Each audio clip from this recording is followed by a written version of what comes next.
Saya juga malu sih sebetulnya. I'm nothing. Ana mafi, saya tidak ada apa-apanya ya. Nggak tahu juga Presiden kenapa saya diminta untuk menjadi memimpin Istiqlal ini ya. Saya dulu ingin jadi dokter ya. Karena ada paman saya itu mantri di kampung ya. Bagi saya toleransi itu ialah kesediaan kita untuk menerima orang berbeda dengan kita. Tidak bisa disebut orang itu toleran kalau tidak menyukai perbedaan. Jadi jangan maki-maki orang, jangan membentak-bentak orang, jangan marah-marahi orang, jangan nyesat-nyesatkan orang, jangan mengkafir-kafirkan orang, jangan menajiskan orang lain. Mari kita kompaklah. Mari kita menekankan aspek encounters, pertemuan kita satu sama lain. Jangan menekankan aspek perbedaan. Bangsa yang besar itu adalah bangsa yang menghargai persatuan dan kesatuan.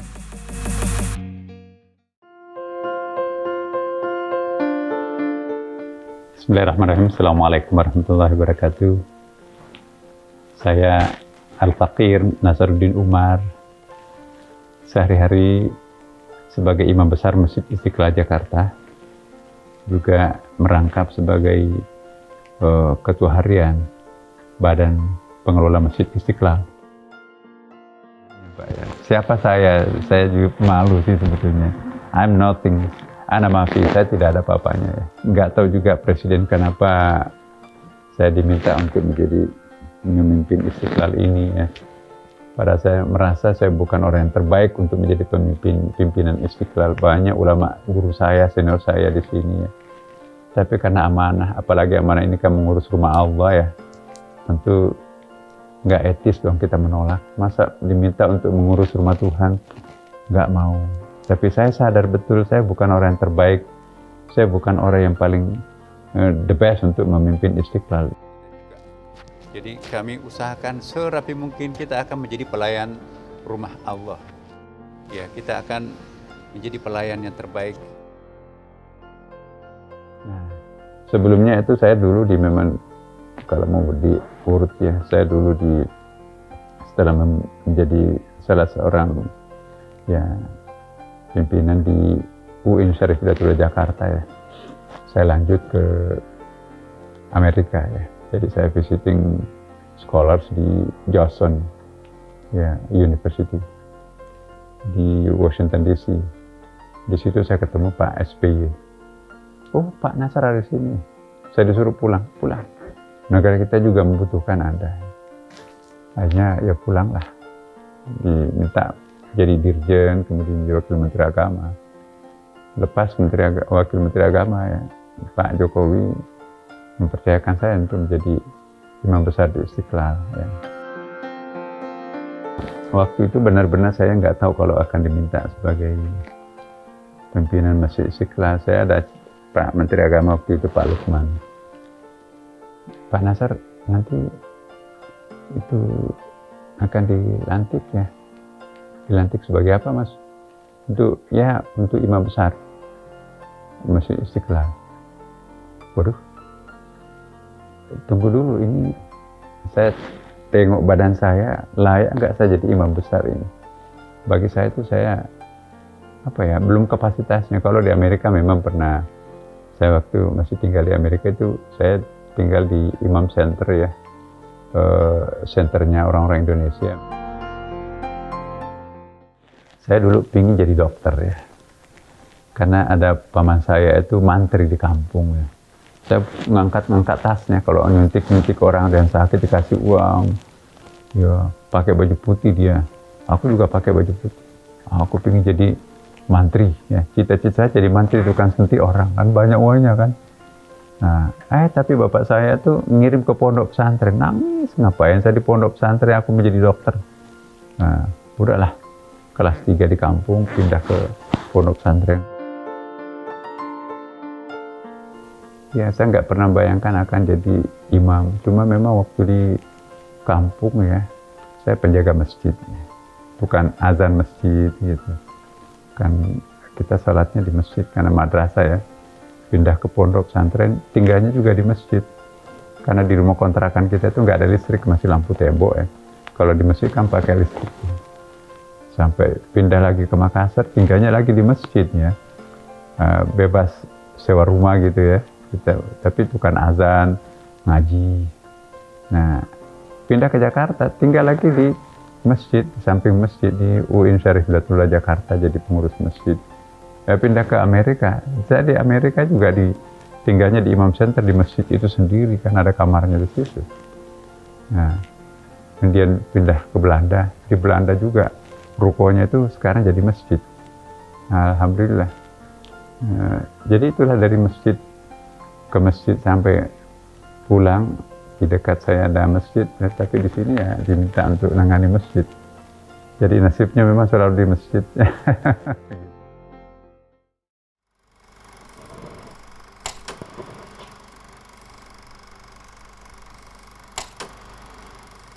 Istiqlal itu kan dulu semacam nazarnya umat Islam Indonesia. Nanti kalau Indonesia merdeka, tentu kita akan memperoleh kemerdekaan juga untuk beribadah. Bukan saja Islam, tapi juga untuk agama-agama lain juga kan. Ya, umat beragama di Indonesia itu bernazar, kalau nanti bebas kita dari penjajahan, mereka akan melakukan kegiatan ibadah yang lebih intensif. Nah, untuk melakukan kegiatan ibadah intensif kan harus punya rumah ibadah kan. Maka rumah ibadah itu juga dibangun. Hindu, Buddha, Protestan, Katolik, Islam dengan musala dan masjidnya, langgarnya, suraunya, menasahnya kan. Nah, tentu saja kita perlu masjid induk Istiqlal inilah. Dan di sini ada perbedaan pendapat antara Bung Hatta dan Bung Karno. Bung Hatta tadinya ingin membangun masjid itu lebih baik disarankan di Hotel Indonesia sekarang. Alasannya kan dekat Pasar Tanah Abang kan. Nah, Bung Karno enggak, kita perlu masjid yang lebih luas. Tempatnya di mana? Ya itu di sinilah maksudnya. Bung Hatta, siapa yang mau datang ke situ kan? Oh itu kan di sini masih terkesan benteng pertahanan Belanda di sini kan. Monas itu kan tempat pernah dipakai pacuan kuda Belanda ya. Jadi nggak ada penduduk di sini. Ada kebun-kebun segala macam lah. Siapa yang mau datang ke situ?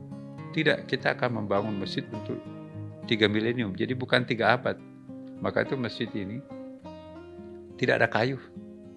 Besinya pun juga itu stainless semuanya.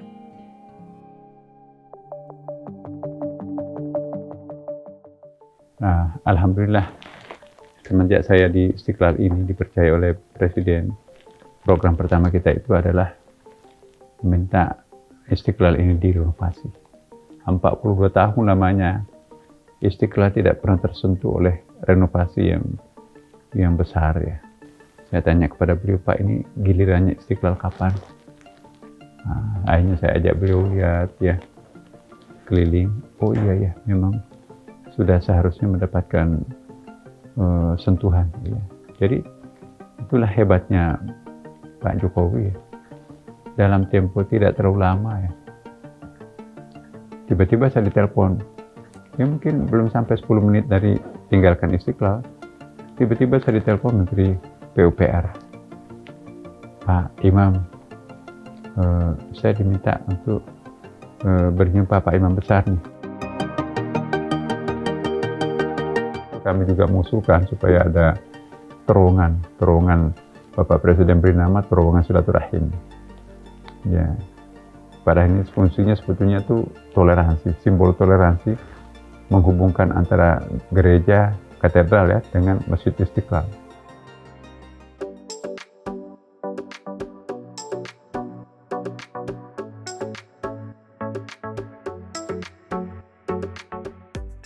Saya lihat Istiqlal itu kita tidak melihat lagi parkir kendaraan di atas. Halaman-halamannya itu berubah menjadi taman yang cantik ya kan, berubah menjadi kuliner yang indah, tidak lagi sembraut. Jadi pedagang-pedagang kaki lima yang ada sekitar kita itu tadinya ya tetap kita pertahankan, tapi dimodifikasi sedemikian rupa sehingga betul-betul tampak indah ya, tidak mengganggu pemandangan. Kan ini kan masjid negara ya, simbol negara. Masjid Istiqlal itu ramah terhadap lingkungan ya, ramah terhadap difabel. Jadi kita kelompok-kelompok difabel itu diberikan prioritas di sini. Ada saf bagian depan, kita siapkan juga juru bicaranya, pengarahnya misalnya tunanetra ya kan. Jadi begitu masuk itu diantar oleh tegel-tegel khusus itu ya, masuk ke liftnya. Kita ada lift khusus untuk difabel, ada tempat wudhunya untuk difabel kursi roda, bahkan kalau mau mandi juga ada toiletnya, ada tempat mandinya.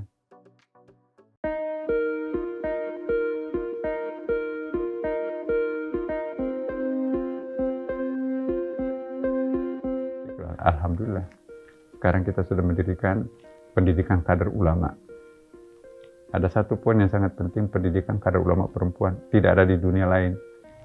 This is the first in the world ya, bahwa ada pendidikan kader ulama di Istiqlal. Kita kerjasama dengan Al-Azhar University Kairo dan Harvard University di Amerika Serikat. Nah, semuanya itu dibiayai oleh pemerintah melalui LPDP. Ini sangat poin penting. Kita akan mencetak ulama yang moderat, yang diterima semua pihak, yang kira-kira berorientasi masa depan, dengan tetap konsisten berpegang kepada prinsip-prinsip luhur ajaran agama Islam. Ya, kita akan melahirkan ulama yang ramah, ulama yang penuh dengan cinta, ulama yang seger, ulama yang bersahabat dengan semuanya, tapi tetap punya karakter. Itu kurikulum yang kita bikin. Itu mulai dari tingkat master sampai tingkat PhD di sini.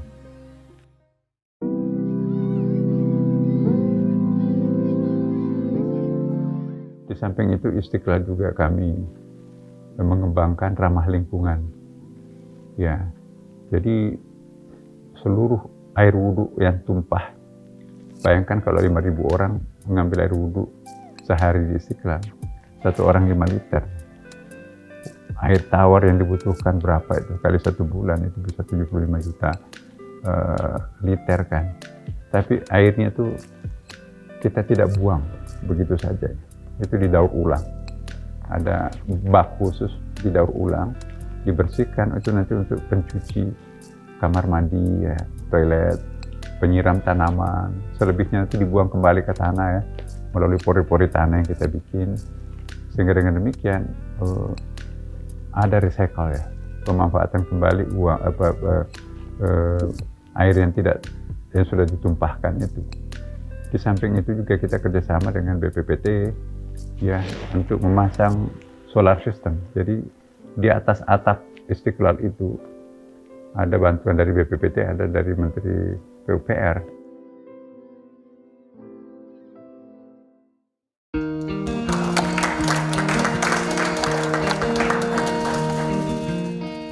Minggu lalu kami mendapatkan penghargaan yang luar biasa menurut hemat saya.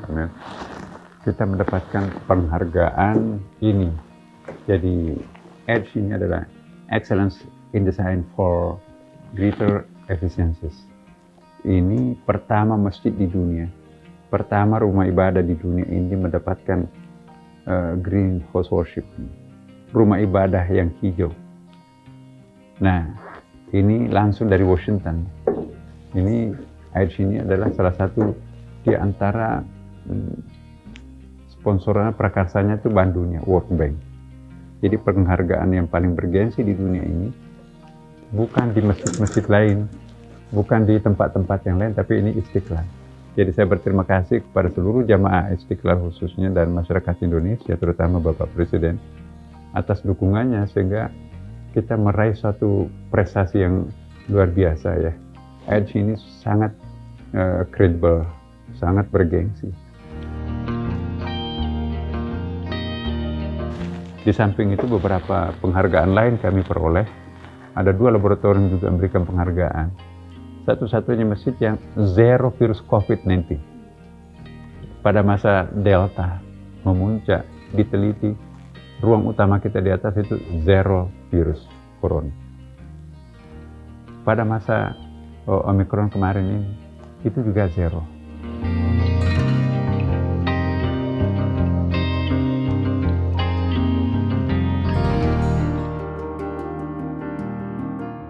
Ya, kami melihat bahwa Indonesia itu patut menjadi contoh ya. Kalau kita keluar negeri, ya bagi teman-teman yang suka keluar negeri, itu salah satu kebanggaan Indonesia itu adalah toleransi.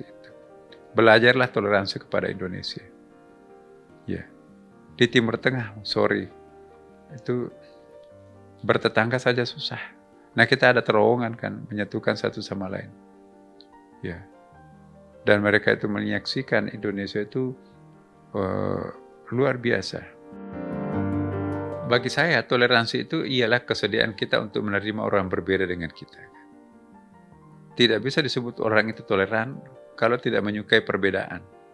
Jangan kita paksakan semua orang harus beragama Islam, no. Atau sebaliknya semua orang harus beragama Kristen, tidak. Ada ayatnya kan, walau syaa rabbuka laja'alnakum ummatan wahidah. Seandainya Tuhan menghendaki, kalian pasti akan dibikin satu umat. Nah, kita kan tidak boleh memaksa orang dalam Islam loh ya. La ikraha fiddin, tidak boleh memaksa orang itu masuk Islam. Innaka la tahdi man ahbabta walakinnallaha yahdi man yasha. Kalian tidak akan pernah bisa memberi petunjuk pada orang untuk beragama Islam. Allah yang beri petunjuk, kita cuma menyampaikan. Mau ikut atau enggak itu terserah. Dalam menyampaikan pun juga harus santun. Udah ila sabili rabbika bil hikmah, penuh kearifan. Jadi jangan maki-maki orang, jangan membentak-bentak orang, jangan marah-marahi orang, jangan nyesat-nyesatkan orang, jangan mengkafir-kafirkan orang, jangan menajiskan orang lain. Itu enggak boleh seperti itu. Asal anak manusia wajib hukumnya untuk kita hormati. Walaqad karramna bani Adam. Allah memuliakan anak cucu Adam. Apapun etniknya, apapun agamanya, apapun jenis kelaminnya, apapun warna kulitnya, apapun kewarganegaraannya, wajib hukumnya untuk menghormati anak cucu Adam itu. Allah tidak mengatakan walaqad karramnal muslimun, Allah memuliakan orang Islam, enggak ada tuh. Jadi inilah indahnya Quran, inilah indahnya Islam, menghargai toleransi, menghargai pluralitas, menghargai perbedaan, bahkan kalau perlu mari kita merayakan perbedaan. Nah, enak kan? Nah, saya ingin umat Islam itu mempertahankan kepribadiannya yang santun, toleran, ya, menghargai perbedaan, dan meninggalkan cara-cara kekerasan dalam menyelesaikan persoalan. Ini budaya Indonesia. Harapan saya ke depan, selaku pribadi maupun sebagai imam besar, ya, mari kita kompaklah. Mari kita menekankan aspek encounter, pertemuan kita satu sama lain. Jangan menekankan aspek perbedaan. Bangsa yang besar itu adalah bangsa yang menghargai persatuan dan kesatuan. Jangan kita bangsa yang menjadi bangsa yang kerdil, menekankan aspek perbedaan. Apalagi bangsa yang besar seperti Indonesia ini.